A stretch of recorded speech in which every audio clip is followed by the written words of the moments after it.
وفاقی وزیر مراد سعید کا کہنا ہے کہ لانگ مارچ ہو یا تحریک عدم اعتماد، 3.5 سال میں کئی بار یہ تماشا دیکھ چکے ہیں۔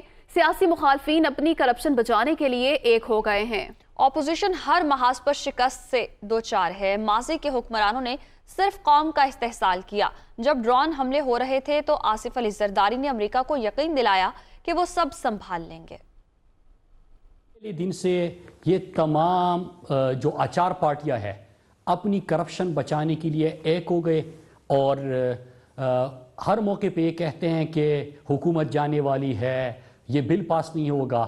تو میں اتنا کہوں گا کہ 3.5 سال میں ہم نے بارہا یہ سرکس دیکھا۔ عمران خان وزیراعظم بنے، ان کے لیے گئے قرضوں کی وجہ سے، ان کی غلط اکنامک پالیسیز کی وجہ سے پاکستان کی معیشت آئی سی یو میں تھی۔ ان تمام چیلنجز کے باوجود پرائم منسٹر عمران خان نے خودداری کے اوپر تمام فیصلے کیے۔ زرداری سی آئی اے ڈائریکٹر سے امریکہ میں حسین حقانی کی موجودگی میں ملاقات کرتے ہوئے کہتا ہے کہ آپ فکر نہ کرے، اگر پاکستانی مر رہے ہیں مرنے دے، میں سنبھال لوں گا، اگر میڈیا پہ شور مچتا ہے تو مچنے دو، ہم سنبھال لیں گے۔ تو کس طرح یہ پاکستان کا مقدمہ لڑتے؟